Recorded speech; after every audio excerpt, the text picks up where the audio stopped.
नाणेघाट नाणेघाट म्हणजेच सातवाहन काळातील राजांनी व्यापाऱ्यांसाठी बनवलेली एक प्राचीन पायवाट होय।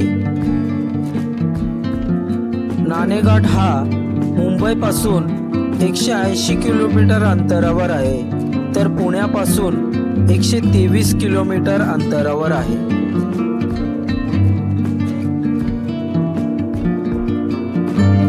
तर नमस्कार मित्रांनो, मिस्टर DS या यूट्यूब चॅनलमध्ये तुम्हा सर्वांचं सहर्ष स्वागत आहे। आता आपण नाणेघाटला आलेलो आहोत आणि इथून पुढे हा रस्ता नाणेघाटला जातो आणि हा इकडे जर तुम्ही बघाल आहे सध्या, पण इकडे हा नानाचा अंगठा आहे आणि हा रस्ता पुढे खाली वैशाखरे या गावात जाऊन उतरतो आणि हा एक प्राचीन व्यापारी मार्ग आहे। म्हणजे इसवी सनला जेव्हा सुरुवात झाली, साधारण 2000 वर्षापूर्वीचा हा मार्ग आहे आणि या मार्गामध्ये जे सातवाहन काळातले जे राजे होऊन गेले त्यांनी हा व्यापारी मार्ग सुरू केला आणि या मार्गाने जेव्हा काही व्यापारी जात येत असत, म्हणजे इथून खाली जे बंदर आहे, नाला सोपारा नावाचं जे बंदर आहे, तिथे बाहेर देशातून जो माल आणला जायचा तो इकडे घाट मार्गे वर आणला जायचा। म्हणजे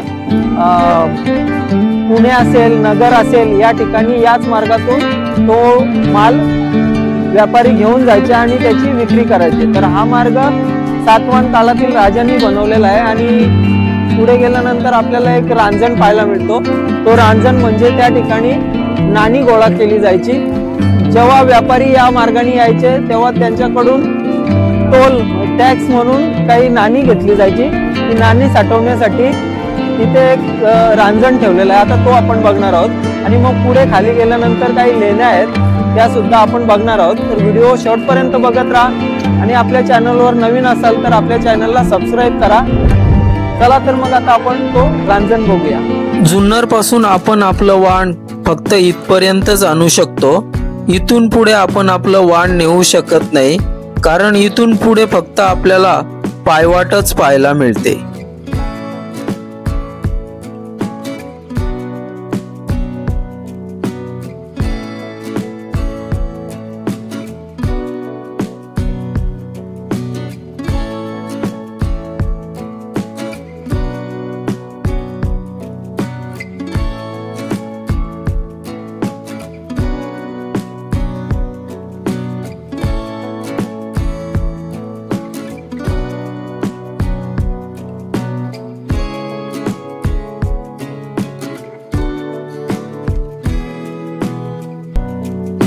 मगाशी आपण ज्या रांजणाविषयी बोलत होतो तो हाच रांजण आहे, ज्याच्यामध्ये सातवाहन काळातील राजे व्यापाऱ्यांकडून जो कर वसूल करायचे तो याच रांजणात साठवून ठेवायचे।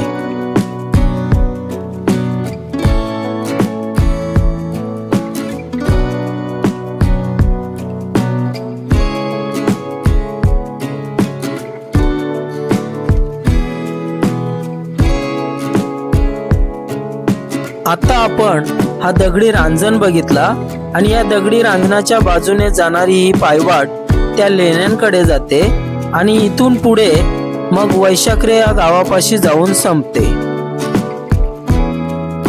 बघा लोकांचं आपल्यावर किती प्रेम आहे, आपल्याला हाय करून आवाज देतात।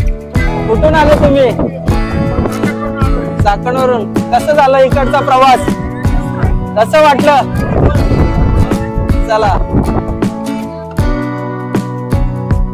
या पायवाटेच्या डावीकडे असणाऱ्या डोंगरावर आपण जर चढलो तर आपल्याला समोरच एक लेणी कोरलेली दिसते आणि या लेणीमध्ये एक छोटंसं पाण्याचं टाकं दिसतं आणि त्या टाक्यासमोरच आपल्याला गणपती बाप्पाची मूर्ती पाहायला मिळते।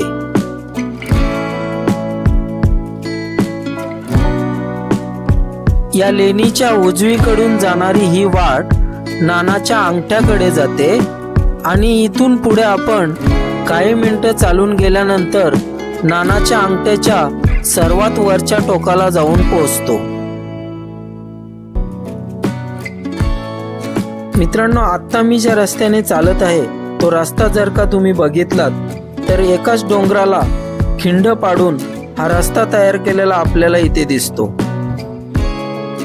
जेव्हा तुम्ही या ठिकाणी याल आणि हा डोंगर फोडून बनवलेला रस्ता पाहाल तर तुमच्या मनात हा प्रश्न नक्कीच येईल की त्या काळात लोकांकडे असं कुठलंही तंत्रज्ञान उपलब्ध नव्हतं किंवा त्यांच्याकडे कुठल्याही प्रकारच्या मशिनरी उपलब्ध नव्हत्या, तरी सुद्धा त्यांनी इतके सुंदर रस्ते आपल्या हातांनी कसे बनवले असतील बरं. आत्ताच्या काळात जे महामार्गांवर डोंगरात बोगदे बनवले जातात, ते बोगदे बनवण्यासाठी महाकाय अशा ड्रिल मशीनचा वापर केला जातो आणि किती पण लांब असलेला बोगदा अगदी त्या मशीनद्वारे सहजरित्या बनवला जातो.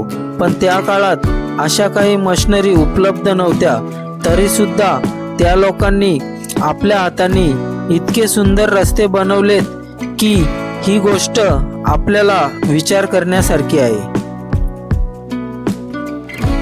मित्रांनो, आता आपण त्या रांजणापासून साधारण 10 मिनिटं चालत तिथपर्यंत आलो आणि ते आपल्याला वर एक पाण्याचं टाकं दिसतंय. आता आपण ते पाण्याचं टाकं बघणार आहोत.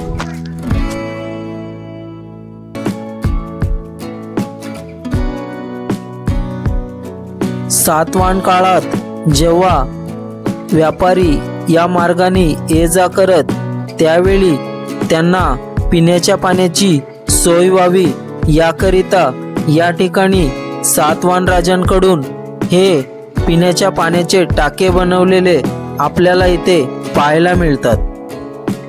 या टाक्यांमधलं हे पाणी अतिशय थंड असून या ठिकाणी हे टाके आपल्याला 12 भरलेलेच दिसतात.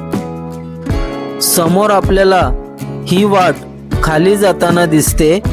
हीच वाट पुढे मुरबाडकडे जाते आणि याच वाटेच्या डावीकडे वरच्या बाजूला आपल्याला काही लेण्या पाहायला मिळतात.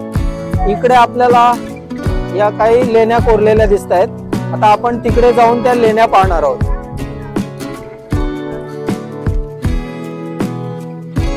या लेण्यांकडे जाण्याच्या अगोदर आपल्याला याच डोंगराच्या भिंतीवर डावीकडे ही हनुमंतरायाची छोटीशी मूर्ती कोरलेली पाहायला मिळते.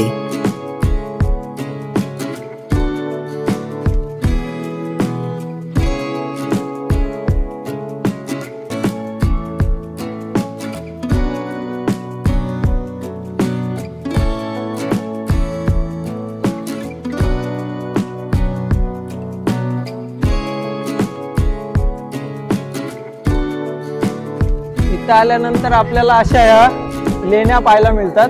आता आपण या लेण्यांमध्ये आतमध्ये जाऊन बघणार आहोत. आतमध्ये अंधार आहे, पण जेवढं काय आपल्याला कॅमेऱ्यामध्ये दिसेल तेवढं आपण दाखवण्याचा प्रयत्न करणार आहोत.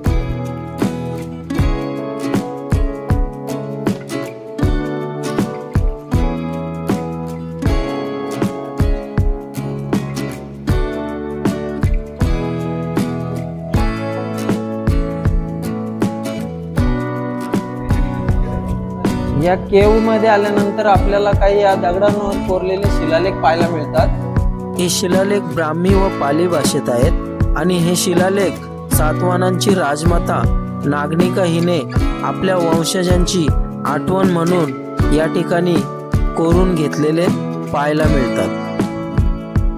या शिलालेखांमध्ये आपल्याला त्यावेळच्या राजांचा थोडक्यात सांगितलेला इतिहास पाहायला मिळतो.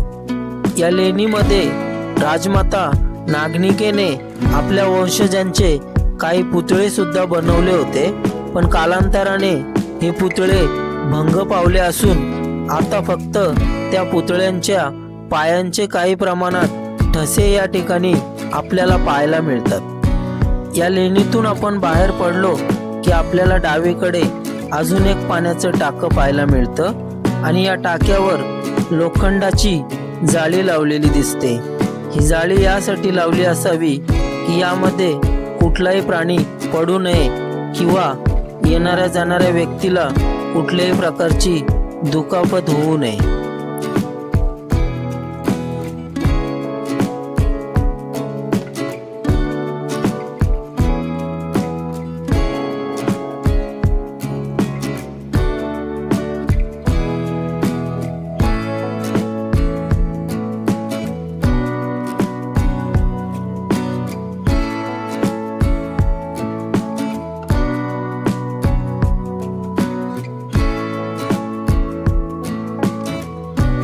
मित्रांनो, हा सातवाहन काळातील राजांनी सुमारे 2000 वर्षापूर्वी बनवलेला हा एक व्यापारी मार्ग आहे आणि हा व्यापारी मार्ग इथूनच पुढे खाली मुरबाडकडे जातो, म्हणजे ठाणे जिल्ह्यात जातो. ठाणे जिल्ह्यात जे काही बंदरं आहेत अरबी समुद्रावर, म्हणजे नालासोपारा बंदर असेल तर त्या बंदरावरून बाहेर देशातून जो बोटीने माल आणला जायचा तो माल पुढे मग इकडे वर आपण आता घाटमाथ्यावर आहोत.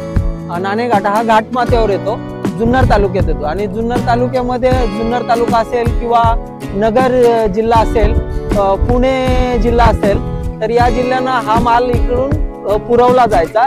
आणि जे आपण वर जे रांजण बघितलं त्या रांजणामध्ये तो टॅक्सच्या स्वरूपाने ते सातवाहन काळातील राजे तिथे टॅक्स म्हणून तो कर त्यांच्याकडून वसूल करायचे. तर त्यांच्यासाठी हा बनवलेला मार्ग आहे. अत्यंत म्हणजे कठीण असा मार्ग आहे. त्यावेळेला काय म्हणजे गाड्या घोड्या नव्हत्या, पण त्यावेळचे लोक घोड्यांनी या मार्गाने प्रवास करायचे किंवा चालत प्रवास करायचे. तर हा मार्ग इथून खाली जर आपण बघितला तर साधारण 2 ते 2.5 तासाचा ट्रेक करून इथपर्यंत यावं लागतं आणि हे आपल्याला आताच्या काळात शक्य नाही, पण त्यावेळेला त्या लोकांना त्याच्याशिवाय दुसरा काही पर्यायच नव्हता.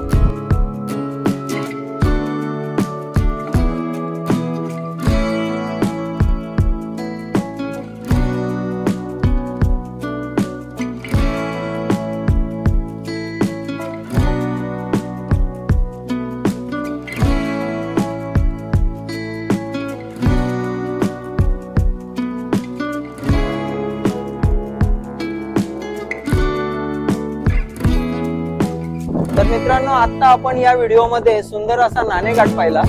तर आजचा हा व्हिडिओ जर तुम्हाला आवडला असेल तर या व्हिडिओला लाईक करा आणि पुन्हा एकदा सांगतो, आपल्या चॅनलला जर सबस्क्राईब केलं नसेल तर आपल्या चॅनलला सबस्क्राईब करून घ्या. भेटूया नेक्स्ट व्हिडिओमध्ये. तोपर्यंत सर्वांना जय हिंद, जय महाराष्ट्र.